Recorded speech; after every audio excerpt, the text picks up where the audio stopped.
Hello and welcome to our channel solo tales. और आज की हमारी मूवी का नाम है प्लैटिनम डाटा, जो कि साल 2013 में रिलीज हुई थी।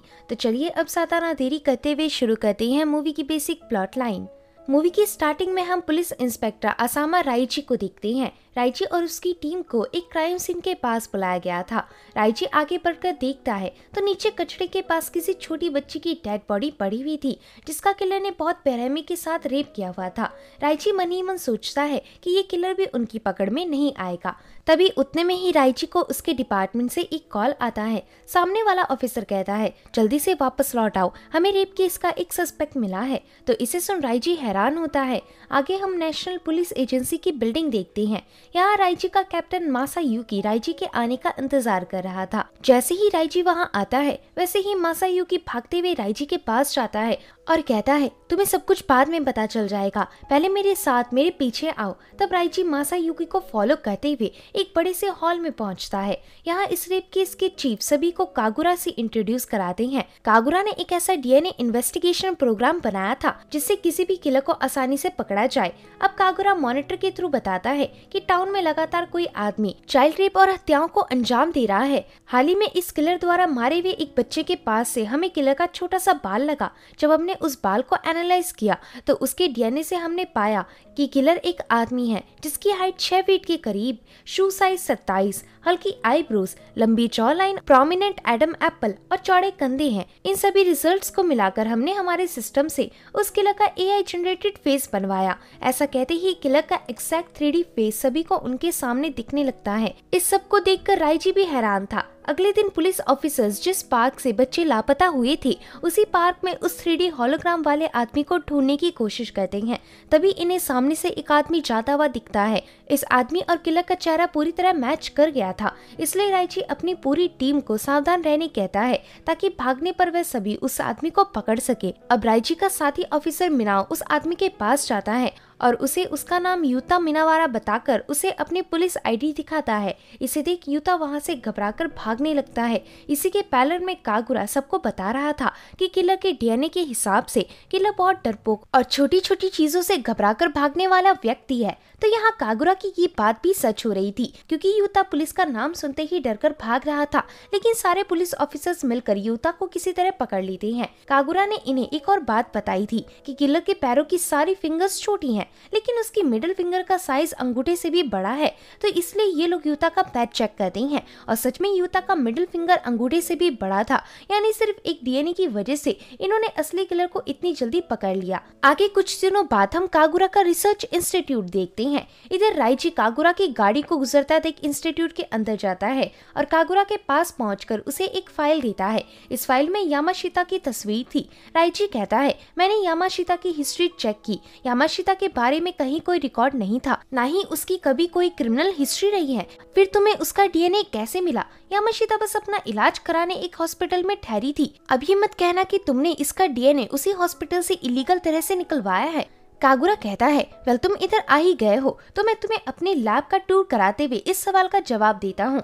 ऐसा कहकर कागुरा राइची को अपने इंस्टीट्यूट के अंदर ले चलता है। इधर मेन लैब में जाने के लिए कागुरा के फेस प्रिंट की जरूरत पड़ती थी, जिससे लैब का दरवाजा खुल जाता था। लैब के अंदर कागुरा अपनी असिस्टेंट शिरातोरी को राइची का डाटा निकालने का कमांड देता है। तब शिरातोरी ऐसा ही करती है और राइची का सारा रिकॉर्ड निकलकर उसके सामने आ जाता है। इसमें राइची का ब्लड ग्रुप से लेकर सारा पर्सनल डाटा था, जो कागुरा को राइची की पुलिस टीम ने ही दिया था। राइची कहता है, तो तुम मानते हो कि हमारी इन्वेस्टिगेशन प्रोसीजर में कुछ खामियां हैं? कागुरा कहता है, बिल्कुल है। आए दिन कई मासूम और यंग लोग मारे जाते हैं और हम क्राइम सीन में पहुंचकर भी किलर को नहीं पकड़ पाते। ये कितनी लानत की बात है। राइची कहता है, मैं तुम्हारी सोच को एडमायर करता हूँ, लेकिन फिर भी ये फैक्ट नहीं बदलेगा कि तुम लॉ के अगेंस्ट जाकर लोगों का पर्सनल डाटा और डीएनए, उनका स्वभाव कलेक्ट करते हो। कागुरा कहता है, बस कुछ दिन रुक जाओ, उसके बाद ये सब बिल्कुल कानूनी हो जाएगा, क्योंकि गवर्नमेंट डीएनए एक्ट को पास कर देगी। फिर हमारे डाटाबेस के अंदर सभी का डीएनए स्टोर्ड होगा और अब से सभी केसेस डीएनए के आधार पर सुलझेंगे। कागुरा के ऐसा कहते ही मूवी कुछ समय आगे बढ़ती है और दिखाते हैं कि गवर्नमेंट लोगों को ब्लड डोनेशन के बहाने बुलाकर उन्हें बगैर बताए उनका डीएनए निकालकर अपने पास रख रही थी। इवन डॉक्टर्स भी न्यूबॉर्न बेबी के डिलीवर होती ही उसका डीएनए भी कलेक्ट कर रहे थे। साथ ही स्कूल के बच्चों से कैविटी चेकिंग के नाम पर उनसे बगैर बताए उनका भी डीएनए लिया जा रहा था। बाद में इन सभी डीएनए को स्टोर करके कागुरा के रिसर्च इंस्टीट्यूट में भेजा जाता है। इस प्रोसेस से अभी तक इनके पास 20 लाख से भी ज्यादा लोगों के डीएनए कलेक्ट हो गए थे और सभी डीएनए की वजह से उनके पास शहर के हर एक नागरिक का पर्सनल डाटा रजिस्टर्ड था। अब मूवी 3 महीने आगे बढ़ती है और हम फिर से राइजी को उसकी पुलिस टीम के साथ एक बड़े हॉस्पिटल के अंदर जाता देखती हैं। इस हॉस्पिटल के चारों तरफ कैमरे लगे होने के बावजूद भी इधर 2 मर्डर्स हो गए थे। जैसे ही राइजी हॉस्पिटल के क्राइम सीन में पहुंचता है, वैसे ही उसे अपने सामने डीएनए इंस्टीट्यूट का स्टाफ दिखता है, जो बताता है कि हमारी टीम यहाँ मिली लाश की फॉरेंसिक रिसर्च करेगी। तो इसे सुन राइजी आगे बढ़ता है और पूछता है यहाँ क्या हुआ था। स्टाफ बताता है किलर ने एक आदमी और एक औरत को मार डाला। इतना ही नहीं, किलर उस मरी हुई औरत का रिब यानी कि चेस्ट के पास वाली हड्डी भी ले गया। हमारे डायरेक्टर कागुरा की इन मरे हुए लोगों से अच्छी जान पहचान थी। राइजी कहता है इसका मतलब ये दोनों कागुरा के लिए काम करती थी। तो स्टाफ इस पर हाँ कहता है। तभी वहाँ डीएनए इंस्टीट्यूट का चीफ शिगा तकाशी और कागुरा के असिस्टेंट शिरातोरी आते हैं। शिरातोरी राइजी के पास जाकर कहती है, मुझे ये जानकर खुशी हुई कि इतने टाइम बाद हमारा कोई केस आपके हाथों लगा। राइजी कहता है कागुरा कैसा है? शिरातोरी कहती है ऑफ कोर्स उनकी हालत इतनी अच्छी नहीं होगी क्योंकि ये मरी हुई लड़की साकी उनकी ब्रिलियंट पार्टनर थी। ऐसा कहकर शिरातोरी चली जाती है। तभी राइजी अपने ऑफिसर मिनाओ से कहता है मुझे सारे सर्विलेंस कैमरा चेक करके उनकी डिटेल्स बताना। तो मिनाओ वहाँ से चला जाता है। आगे चीफ तकाशी राइजी को उस हॉस्पिटल के एडवाइजर एरिको से इंट्रोड्यूस कराते हैं और बताते हैं कि एरिको विक्टिम साकी की डॉक्टर इंचार्ज थी। साथ ही इन्होंने हमारे एक डीएनए इन्वेस्टिगेशन में भी काफी मदद की थी। ऐसा कहकर तकाशी शिरातोरी की तरफ मुड़ता है और उसे कागुरा का मैसेज बताने कहता है। तब शिरातोरी मॉनिटर के पास जाकर बताती है कि साकी और उसके भाई कुनिहिको का मर्डर कोई पहला इस तरह का मर्डर नहीं था, बल्कि इसी महीने इस तरह के 3 और मर्डर्स हो चुके हैं और तीनों मर्डर्स में किलर अपने विक्टिम की रिब वाली हड्डी चुरा ले गया है। हमें तीनों की तीनों क्राइम एरिया से किलर का डीएनए मिला, जिसके मुताबिक इन सब का किलर कुछ ऐसा दिखता है, मगर हमारे डाटाबेस को चेक करने पर इस तरह दिखने वाले आदमी का डीएनए किसी से भी मैच नहीं हुआ। ये डीएनए अब तक नॉट फाउंड है। चीफ तकाशी कहता है यानी किलर जो कोई भी है उसका डीएनए सैंपल उसने अभी तक सबमिट नहीं कराया है। शिरातोरी कहती है एग्जैक्टली, और ये इस तरह का 13वां किलर है, इसलिए हमने इसे नॉट फाउंड 13 नाम दिया है।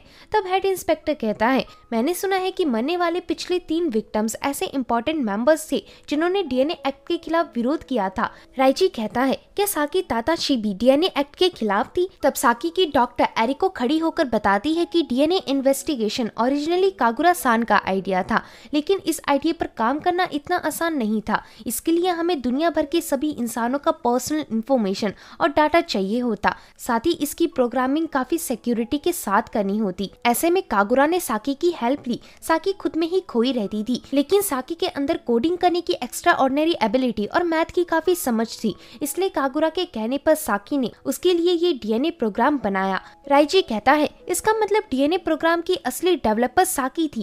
हेड कहता है खैर ये तो कंफर्म है कि ये 5 लोग डीएनए एनालिसिस से जुड़े हुए थे और अब इन सब का मर्डर हो गया।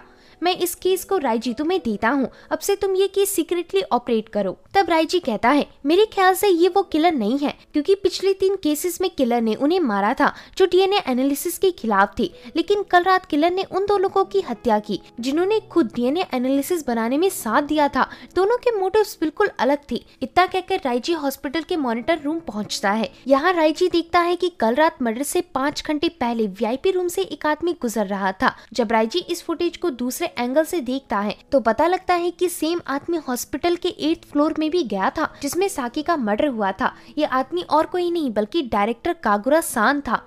इसे देख राइजी हैरान होता है। आगे हम कागुरा के कुछ लॉयर्स को देखते हैं जो बता रहे थे कि कोर्ट ने डीएनए एक्ट पास कर दिया है। इस बात की इन सबको बहुत खुशी थी। ये सब इधर राइजी भी सुन लेता है और तभी राइजी की नजर वहाँ कागुरा पर पड़ती है। राइजी कागुरा के पास जाकर कहता है तुम कल मर्डर वाली रात हॉस्पिटल में गए थे? कागुरा कहता है हाँ। तो राइजी कहता है तुम वो आखिरी शख्स थे जिसे विक्टिम साकी के रूम से निकलते हुए देखा गया था। तब कागुरा बताता है मैं हर हफ्ते साकी के हॉस्पिटल जाया करता था कुछ जेनेटिक्स इंफॉर्मेशन जमा करने के लिए, लेकिन कल रात मुझे खुद साकी के भाई कुनिहिको ने वहाँ बुलाया था। जब मैं कुनिहिको की बात मानकर उनके रूम में पहुंचा तो कुनिहिको ने बताया कि ये 13वां नॉट फाउंड मुजरिम था जिसने 3 लोगों का मर्डर कर दिया। खैर मैं आपको इस बारे में डिटेल्स में बताना चाहता हूँ, तो आपके पास कब फ्री टाइम है? तब मैंने कहा मैं अभी इसी हॉस्पिटल के 5th फ्लोर में हूँ और तुमसे 5 घंटे बाद मिलता हूँ, इसलिए मैं वहाँ 5 घंटे बाद वापस गया, लेकिन तब तक वह दोनों मर चुके थे। राइजी कहता है, तुमने इस बारे में पुलिस को पहले क्यों नहीं बताया? कागुरा कहता है, किसी ने पूछा ही नहीं। वैसे मुझे कुनीहिको से ज्यादा साकी को खोने का दुख है, क्योंकि साकी मेरे लिए एक टूल की तरह थी। हाँ, वो थोड़ी एबनॉर्मल बिहेव करती थी, लेकिन उसका ब्रेन किसी मशीन से ज्यादा शार्प था। मेरे और साकी के बीच सिर्फ काम से ही रिलेटेड बातें होती थी। राइजी कहता है, क्या तुम ये साबित कर सकते हो कि तुम उन दोनों के मर्डर के बाद ही उनके रूम में पहुंचे थे?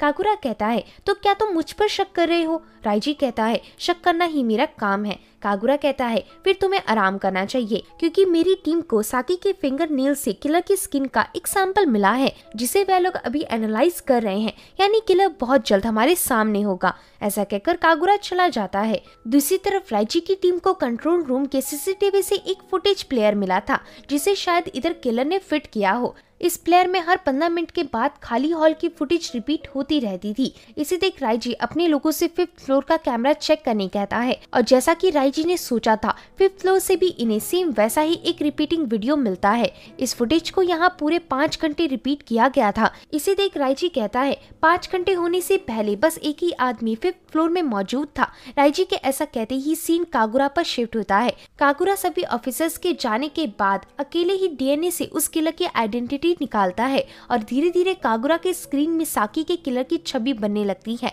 फिर जब ये प्रोसेस खत्म होता है, तब कागुरा को दिखता है कि स्क्रीन में डीएनए कागुरा का खुद का चेहरा दिखा रहा था। कागुरा को इस पर यकीन नहीं होता, पर तभी मॉनिटर में इंफॉर्मेशन आती है कि ये डीएनए डेवलपर कागुरा से मैच होता है। इसे देख कागुरा पूरी तरह शॉक हो जाता है। उसे समझ नहीं आता कि वो क्या करे, इसलिए कागुरा मशीन बंद कर देता है, और तभी उतने में ही वहाँ शिरातोरी आ जाती है।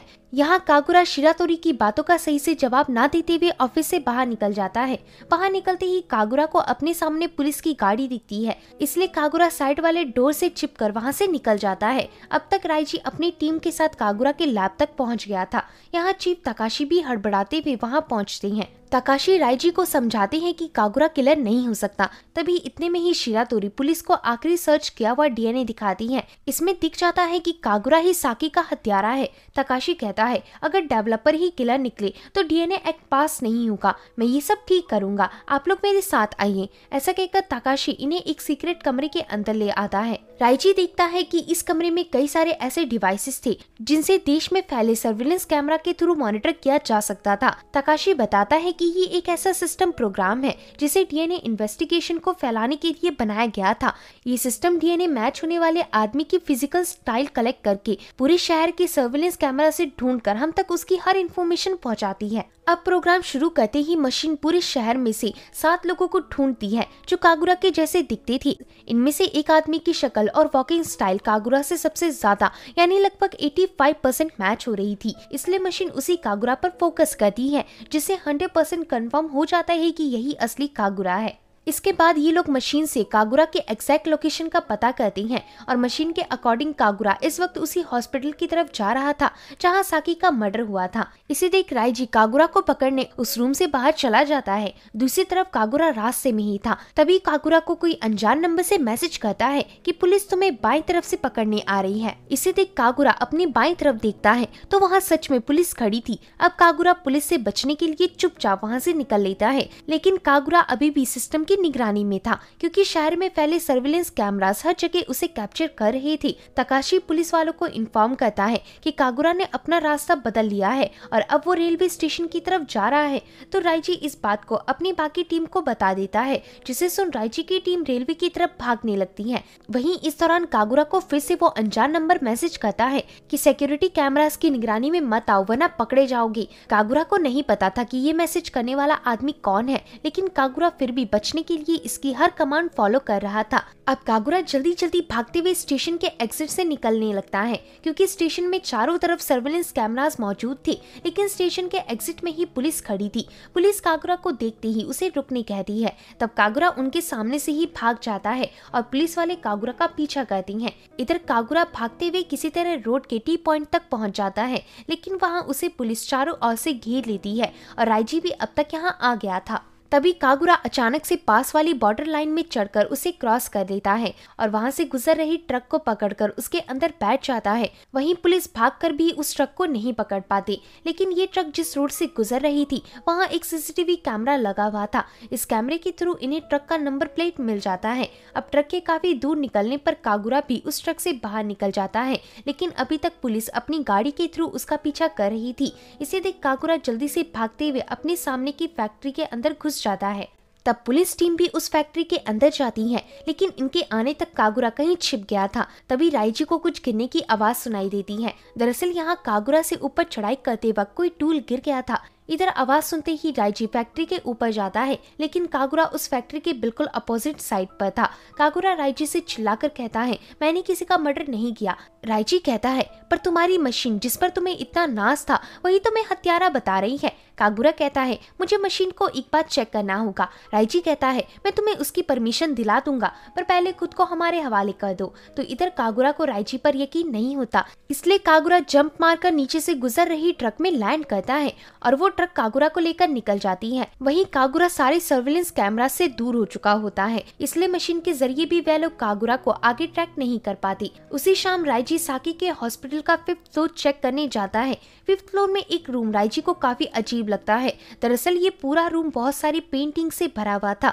इन्हीं पेंटिंग्स के बीच राइजी को कुछ लेटर्स मिलते हैं और राइजी इसे अपने पास रख लेता है। अगली सुबह राइजी दोबारा उसी हॉस्पिटल में आता है कि तभी उसे बाहर शिरातोरी दिखती है। राइजी शिरातोरी को बताता है कि मैं यहाँ डॉक्टर एरिको से मिलने आया हूँ। ऐसा कहकर राइजी और शिरातोरी दोनों एरिको के ऑफिस जाते हैं। यहाँ राइजी एरिको से कहता है, आखिरी बार कागुरा ने साकी के किलर का डीएनए निकाला था, जिससे कागुरा को पता लगा कि साकी का हत्यारा वो खुद है। लेकिन फिर मेरे जहन में आया कि अगर कागुरा खुद ही किलर था तो फिर वो खुद का डीएनए चेक क्यों कर रहा था। तब मुझे ये लेटर्स मिले। जब एरिको इन लेटर्स को उठाकर देखती है तो इसमें किसी ड्यूक नाम के बंदे ने लिखा था, कागुरा मुझे थोड़ा वक्त दो। इसे पढ़कर एरिको कहती है, कागुरा यहाँ अक्सर अपने आप को देखने आता था। राइजी कहता है, इसका मतलब कागुरा को स्प्लिट पर्सनालिटी डिसऑर्डर था। एरिको मॉनिटर ऑन करके बताती है कि ryuk और कोई नहीं बल्कि कागुरा की ही दूसरी पर्सनालिटी है। कागुरा को ryuk के बारे में नहीं पता, लेकिन ryuk कागुरा को जानता है। ryuk की पर्सनालिटी कागुरा से एकदम अलग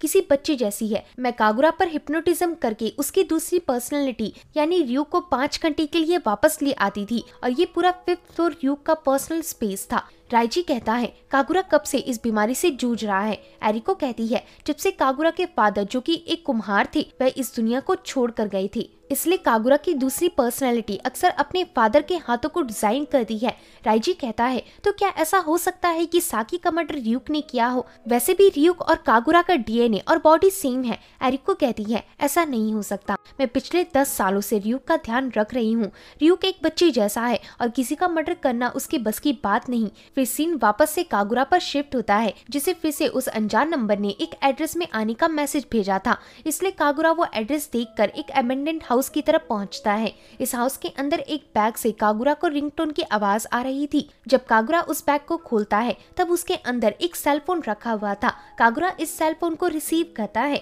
तब उसमें सामने वाली लेडी कहती है, ये फोन जो इस वक्त तुम्हारे हाथों में है ये वाटरप्रूफ है, साथ ही इसे कोई भी ट्रैक नहीं कर सकता। मैंने इस कमरे में एक बैग में तुम्हारे लिए पैसे और कपड़े रखे हैं। कागुरा कहता है, आखिर तुम मेरी हेल्प क्यों कर रही हो? तुम हो कौन? तभी हम देखते हैं कि जो कागुरा की हेल्प कर रही थी वो उसी के असिस्टेंट शिरातोरी थी। शिरातोरी कहती है, मुझे तुम्हारी मदद से एक लेटेस्ट प्रोग्राम मोगुल के बारे में जानना है, जिससे साकी और कोनिही को मिलकर बना रहे थे। दरअसल कुछ सालों से वह दोनों ऐसे प्रोग्राम की तैयारी कर रहे थे जिससे अनआइडेंटिफाइड लोगों का भी डीएनए पता लगाया जा सके, लेकिन अचानक से उन दोनों को किसी ने मार डाला, इसलिए ये मोगुल प्रोग्राम पब्लिक के सामने नहीं आ सका। खैर, मैंने साकी के कुछ पुराने मेल्स पढ़े, उसमें साकी किसी मैथमेटिशियन से लगातार बात करती थी और उसी मैथमेटिशियन से साकी ने जिक्र किया था कि उसने मोगुल प्रोग्राम को कंप्लीट करके एक सेफ जगह पर रखवा दिया है। कागुरा कहता है, अरे हाँ, याद आया, मर्डर वाली रात शायद कोनिही को मुझसे इसी बारे में कोई बात करने वाला था। शिरातोरी कहती है, कहीं इसका मतलब ये तो नहीं कि जो कोई भी 13वां नॉट फाउंड मुजरिम है उसका मोगुल प्रोग्राम से कोई रिलेशन है और इसी के चलते उस मुजरिम ने साकी और कोनिही का कत्ल कर दिया। कागुरा कहता है, एग्जैक्टली, मुझे भी कुछ ऐसा ही लगता लगता है शायद साकी के मर्डर का इस मोगुल प्रोग्राम से कुछ गहरा कनेक्शन है। ऐसा कहते हुए कागुरा जब रेलिंग से झांकता है तो उसे अपने सामने शिरातोरी उसी से बात करती हुई दिखती है। शिरातोरी आगे कह रही थी, फिलहाल पुलिस को तुम्हारी दूसरी पर्सनैलिटी र्यूक पर शक हो गया है। कम से कम र्यूक को बेगुनाह साबित करने के लिए तुम्हें मोगुल प्रोग्राम का पता लगाना होगा। उसी से हम असली किलर का मोटिव पता कर सकेंगे। एटलीस्ट जब तक तुम उस प्रोग्राम का पता नहीं कर लेते तब तक मैं तुम्हारी साइड हूँ। ऐसा बोलकर शिरातोरी बाइक लेकर वहाँ से चली जाती है। दूसरी तरफ राइजी कागुरा का हिस्ट्री जानने कागुरा के गाँव गया था। यहाँ इन्हें कागुरा के फादर का दोस्त यामाजाटो मिलते हैं। यामाजाटो इन्हें कागुरा के फादर जैंग की स्टोरी बताता है और इसी के साथ मूवी फ्लैशबैक में जाती है। 13 साल पहले यामाजाटो और जैंग एक साथ काम कर रहे थे। तभी जैंग ने कहा, वे लोग कंप्यूटर के जरिए मेरी आर्ट की नकल कर रहे हैं। इवन कोई भी इसके बीच का डिफरेंस नहीं बता सकता। दरअसल उस वक्त इंसानों की जगह आधुनिक मशीनें ले रही थी, जिससे जैंग को काम मिलना लगभग बंद हो गया था। एक बार उन्होंने कागुरा से पूछा कि कौन सी पॉट ज्यादा अच्छी है। तब कागुरा ने मशीन से बनाई हुई पॉट की ज्यादा तारीफ की और शायद यही बात जैंग के दिल में चुभ गई। अगले दिन जब कागुरा अपने घर वापस लौटा तो तब तक जैंग आत्महत्या कर चुकी थी। बस उस हादसे के बाद से ही कागुरा थोड़ा डिस्टर्ब रहने लगा। तभी सीन वापस से कागुरा पर शिफ्ट होता है। कागुरा को सपने में अपनी ही खुद की दूसरी पर्सनैलिटी यानी र्यूक दिखाई देती है। कागुरा र्यूक से पूछता है कि क्या साकी को तुमने ही मारा था, तो र्यूक इस सवाल का सही से जवाब ना देकर वहाँ से गायब हो जाता है और इतने में ही कागुरा की नींद टूट जाती है। यहाँ कागुरा को मैसेज आया था कि साकी और कुनिहिको महीने के आखिरी 3 दिन हॉस्पिटल से गायब थी। तो इसे पढ़कर कागुरा को एक आइडिया आता है और कागुरा अपना बैग लेकर उस हाउस से बाहर निकलता है। वहीं पुलिस की टीम हर वक्त कागुरा पर नजर रख रही थी, इसलिए 200 किलोमीटर के दायरे में आते ही इनका कंप्यूटर दोबारा से एक्टिव होकर कागुरा को ट्रैक करने लगता है। इसे देख तकाशी राइजी से कागुरा को अरेस्ट करने कहता है, लेकिन राइजी कहता है ये केस अभी तक टॉप सीक्रेट क्यों रखा गया है, क्या आप लोगों का इसके पीछे कोई और प्लान है। तकाशी कहता है बिल्कुल नहीं। राइजी कहता है फिर साकी के कमरे से मिले कंप्यूटर की चेकिंग हमें क्यों नहीं करनी थी, हमें साकी के कंप्यूटर का प्रोग्राम डाटा क्यों नहीं दिखाया गया। तब राइजी का हेड राइजी को डांटते हुए कहता है उस सब से तुम्हें क्या मतलब, जितना तुम्हें बोला गया है बस उतना ही करो। अब तक कागुरा साकी के दूसरे सीक्रेट घर तक पहुंच गया था। दरअसल ये घर साकी को कागुरा ने ही गिफ्ट किया होता है, इसलिए कागुरा को पता था कि साकी और कुनिहिको महीने के आखिरी 3 दिन इसी घर में रुके होंगे। फिर कागुरा साकी के यहाँ वाले कंप्यूटर से मोगुल प्रोग्राम के बारे में सर्च करता है, लेकिन मोगुल के बारे में साकी के डाटाबेस में कुछ नहीं था। इसे देख कागुरा दोबारा से अलग अलग तरीकों से मोगुल के बारे में सर्च करता है, लेकिन बार बार एरर आ रहा था। तभी कागुरा को याद आता है कि साकी की किसी मैथमेटिशियन से मेल के थ्रू लगातार बातें होती थी। ये सब याद करके कागुरा डायरेक्ट साकी के ईमेल में जाकर उसमें मोगुल सर्च करके देखता है और तभी कागुरा को मोगुल से रिलेटेड 2 मेल्स दिखते हैं। जब कागुरा उन मेल्स को खोलता है तो उसमें लिखा हुआ था, अगर एक बार मोगुल प्रोग्राम बन गया तो सारे नॉट फाउंड होने वाले मुजरिमों का पता चल जाएगा। इस प्रोग्राम से हम सभी का असली प्लैटिनम डाटा निकालने में कामयाब होंगे। मोगुल प्रोग्रामिंग हमारा गहरा पश्चाताप है। तो इसे पढ़कर भी कागुरा को समझ नहीं आता कि आखिर साकी और ये मैथमेटिशियन किस बारे में बात कर रहे थे। तभी अचानक कागुरा को बाइक की आवाज आती है और जब कागुरा बाहर निकलकर देखता है तो वहाँ शिरातोरी आई हुई थी। कागुरा शिरातोरी से कहता है मोगुल हमारा पश्चाताप था, इसका क्या मतलब। शिरातोरी कहती है ओह तो तुमने वो मेल्स पढ़ लिए, तुम्हें इस सब के बारे में ज्यादा नहीं जानना चाहिए। कागुरा गुस्से से कहता है मैं जानना चाहता हूँ कि तुम मोगुल प्रोग्रामिंग क्यों पाना चाहती हो। शिरातोरी कहती है मैं मोगुल को पाकर उसे यूएस गवर्नमेंट के हवाले कर दूंगी, यही मेरा असली काम है। जरा सोचो, जैसे ही साकी और कुनिहिको ने मोगुल प्रोग्राम बनाया वैसे ही उन दोनों का मर्डर हो गया। मे बी मोगुल प्रोग्राम के जरिए वह दोनों उन 13 नॉट फाउंड मुजरिमों की आइडेंटिटी रिवील करने वाली थी। मैं किसी तरह उन नॉट फाउंड 13 की रियल आइडेंटिटी खोजने की कोशिश करूंगी, तब तक तुम मोगुल प्रोग्राम तक पहुंचने का रास्ता सोचो। ऐसा कहकर शिरातोरी कागुरा को अपने बाइक की चाबी देती है क्योंकि पुलिस इस वक्त उसके पीछे है। तो इसे सुन कागुरा बाइक लेकर वहाँ से निकल लेता है, लेकिन वहाँ पहले से ही पुलिस मौजूद थी। अब इधर कागुरा और पुलिस के बीच एक काफी लंबा चेजिंग सीक्वेंस होता है। एक टाइम पर तो पुलिस टीम कागुरा को लगभग पकड़ लेती है और इस बीच राइजी कागुरा से कहता है मुझे तुमसे कुछ सवाल करने हैं, लेकिन कागुरा राइजी की एक ना सुनते हुए पुलिस वालों के सामने फिर से फरार हो जाता है और यहाँ राइजी फिर से कागुरा को पकड़ने में फेल हो गया गया था। दूसरी तरफ शिरातोरी को दिखाते हैं। शिरातोरी पासवर्ड अनलॉक करके डीएनए स्टोरेज रूम के अंदर जाती है। यहाँ सभी डीएनए स्टोर करके रखे जाते थे। शिरातोरी इनमें से नॉट फाउंड 13 वाले डीएनए को ढूंढकर उसे चुरा लेती है। वहीं एक पल के लिए कागुरा सान को दिखाते हैं। कागुरा को लगातार विजन आ रहे थे जिसमें उसे साकी दिखाई दे रही थी। इसे देख कागुरा समझ जाता है कि ये सब उसी की दूसरी पर्सनैलिटी यानी रियुक की यादें हैं। अब सीन वापस से शिरातोरी पर शिफ्ट होता है। शिरातोरी कागुरा को वॉइस मैसेज करती है कि मैंने लैब से 13 नॉट फाउंड वाले आदमी का डीएनए चुरा लिया है, मुझे जल्दी कांटेक्ट करो। ऐसा कहते ही कोई शिरातोरी पर वार करता है जिससे शिरातोरी वहीं मर जाती है। आगे उस जगह इन्वेस्टिगेट करने इंस्पेक्टर राइजी को बुलाया जाता है। जब राइजी अकेले जाकर देखता है तो वहाँ किलर शिरातोरी को मारकर उसकी भी रिब बोन चुरा कर ले गया था। इसका मतलब ये भी सेम किलर का काम है। इसे देख राइजी थोड़ा आगे ही बढ़ा था कि तभी उसे वहाँ नीचे शिरातोरी का सेल फोन दिखाई देता है। राइजी अपनी बाकी पुलिस फोर्स से छिपते हुए उस सेल फोन की कॉन्टेक्ट लिस्ट देखता है तो उसमें मोगुल नाम से एक नंबर सेव था। ये नंबर असल में कागुरा का है जिससे शिरातोरी लगातार बातें करती थी। दूसरी तरफ तकाशी को पता लग गया था कि शिरातोरी यूएस इंफॉर्मेशन सिस्टम एजेंसी की एक एजेंट थी और उसका काम जापानीज डीएनए प्रोग्राम की सारी प्राइवेट जानकारियों को यूएस गवर्नमेंट तक पहुंचाने का था। इसे देख तकाशी को बहुत गुस्सा आता है, लेकिन तकाशी पुलिस स्टेशन के हेड से कहता है सबसे पहले हमें मोगुल प्रोग्राम को जल्द से जल्द ढूंढना होगा। किसी को भी नहीं पता कि दुनिया से छिपाया गया वो रेयर डाटा उसी के अंदर है। तकाशी के ऐसा कहते ही सीन वापस से कागुरा पर शिफ्ट होता है। कागुरा पुलिस से बचते हुए वापस उसी अबेंडेंड हाउस के पास आ गया था।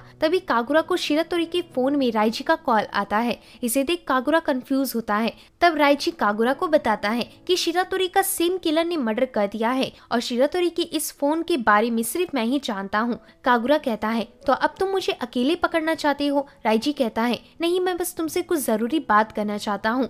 मुझे उस 15 साल वाले कागुरा के बारे में कुछ ऐसा पता लगा है जो तुम्हें नहीं पता।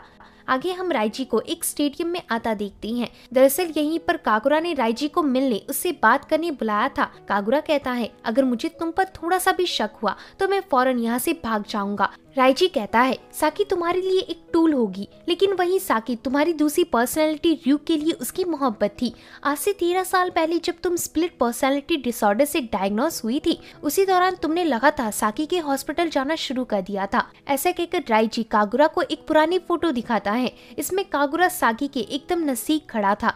राइजी कहता है मुझे तुम्हारी नर्स एरिको ने बताया कि तुम्हारी पर्सनैलिटी रियुक ने एक लड़की की पेंटिंग बनाई थी। उस पेंटिंग की मॉडल भी साकी ही थी। साकी और रियुक दोनों एक दूसरे से बहुत प्यार करते थे। तो इसे देख कागुरा को साकी के बारे में कुछ याद आता है और तभी फ्लैशबैक में 13 साल पहले का सीन दिखाते हैं। इसमें साकी बैठी होती है और साकी के पास कागुरा आकर कहता है मेरे फादर मर गए। इसे सुन साकी भागते हुए कागुरा के पास जाती है और उसे सांत्वना देने के लिए हक करती है। ये सब याद करके कागुरा इमोशन हो जाता है। कागुरा को इस बात का गम होता है कि साकी उसे इतना प्यार करती थी और वो साकी को टूल की तरह यूज करता रहा। राइजी कहता है मुझे इस थ्योरी पर यकीन नहीं होता कि तुम्हारी दूसरी पर्सनैलिटी रियुक ने साकी का मर्डर किया है। चाहे कुछ भी हो, मैं इसका सच पता करके रहूंगा और इसमें मुझे तुम्हारी मदद चाहिए होगी। अगले दिन कागुरा राइजी से माइक्रोचिप के जरिए बातें कर रहा था। वहीं इस दौरान राइजी साकी हॉस्पिटल के 5th फ्लोर में मोगुल प्रोग्रामिंग से रिलेटेड कुछ ढूंढने आया था।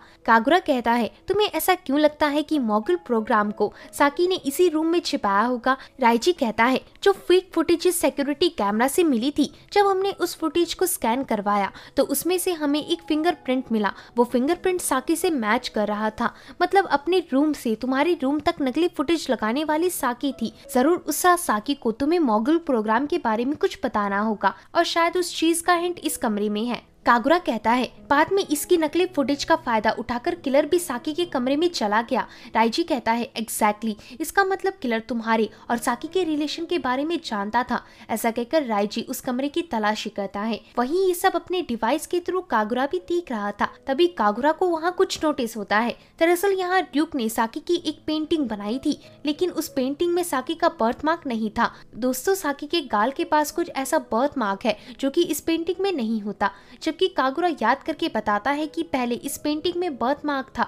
कागुरा कहता है इस बर्थ मार्क को र्यूक ने साकी की पेंटिंग से क्यों मिटाया, जरूर इसका कोई रीजन होगा। इसके जरिए र्यूक हमें कुछ बताना चाहता है। तो इसे सुन राइजी उस पेंटिंग को टच करता है। तभी राइजी को बीच में कुछ उखड़ा सा, फिर जैसे ही राइजी उस उखड़े कैनवस को हटाता है तो कैनवस के अंदर मॉगुल प्रोग्राम की मेमोरी रखी हुई थी, जिसकी ये लोग तब से तलाश कर रहे थे। यानी मरने से पहले साकी ने इस मेमोरी को र्यूक के हाथों सौंप दिया था, और ताकि र्यूक इसे आसानी से ढूंढ सके इसलिए र्यूक ने पेंटिंग में थोड़ा बदलाव करके इस मेमोरी को उसी के अंदर रख दिया। कागुरा कहता है इस मेमोरी का कंटेंट जानने के लिए हमें डीएनए इन्वेस्टिगेशन सिस्टम की जरूरत पड़ेगी, उसके बगैर ये नहीं होगा। तो इसे सुन राइजी उसी दिन डीएनए सिस्टम की लैब में एंटर करता है और सभी को गन से धमकाकर मॉगुल प्रोग्रामिंग की मेमोरी मशीन के अंदर डलवाता है। दूसरी तरफ डिवाइस के जरिए ये सब कागुरा भी देख रहा था। मेमोरी अंदर जाते ही प्रोग्राम के मॉनिटर्स में कई सारे पॉलिटिशियंस और अमीर फैमिली के बच्चों की फोटोज दिखाई देती हैं। साथ ही सभी की आइडेंटिटी के आगे नॉट फाउंड लिखा आ रहा होता है।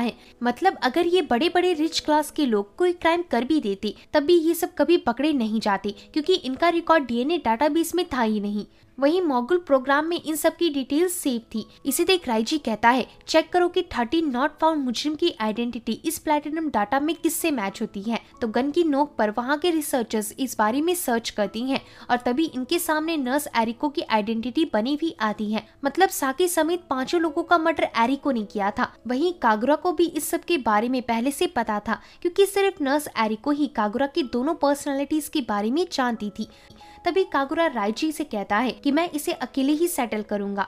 ऐसा कहकर कागुरा राइजी का सिग्नल कट करके वहां से चला जाता है, जिससे राइजी को कागुरा की आवाज नहीं आती। और तभी वहां चीफ और तकाशी आकर राइजी को पकड़ लेती हैं। अरेस्ट होते वक्त राइजी अपने पुराने साथी मिनाओ से कहता है मुझे बस एक मौका और दो। तब मिनाओ कहता है ठीक है सर। इस दौरान कागुरा एरिको के जेनेटिक इंस्टीट्यूट पहुंचता है। इधर एरिको भी जानती थी कि कागुरा यहाँ जरूर आएगा। एरिको कागुरा से पूछती है कि वो कौन है, कागुरा या फिर र्यूक। तभी सीन कट होता है और कुछ देर बाद एरिको के इंस्टीट्यूट में तकाशी और पुलिस वाले एक साथ पहुंचते हैं। इन्हें पता था कि कागुरा इधर एरिको को मारने आया होगा। इनके साथ इधर राइजी भी आया था, क्योंकि मिनाओ ने राइजी को अरेस्ट नहीं किया। ये सभी मिलकर एरिको के रूम को चारों ओर से घेर लेती हैं। फिर वहाँ से कागुरा बाहर निकलता है और राइजी के हाथ में अपनी एक गन सौंप देता है। यानी कागुरा ने एरिको का मर्डर कर दिया। इसे देख पुलिस वाले कागुरा को वहाँ से ले जाते हैं और जब राइजी कमरे के अंदर जाकर देखता है तो वहाँ सच में एरिको की लाश पड़ी हुई थी। अगले दिन कागुरा ताकाशी के ऑफिस जाता है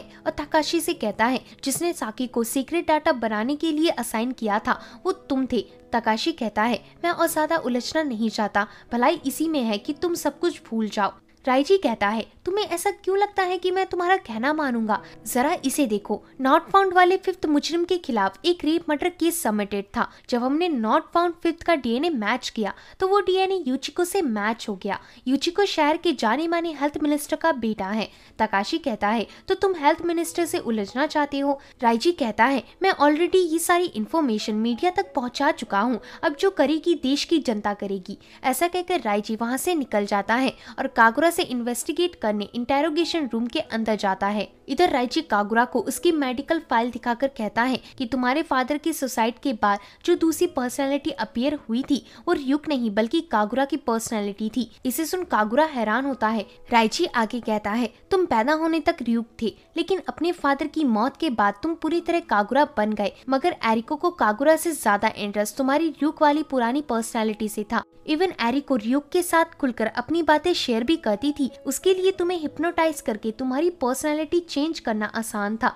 दरअसल एरिको ने ही तुम्हें ब्रिलियंट मैथमेटिशियन साकी से मिलवाकर डीएनए प्रोग्राम बनवाया।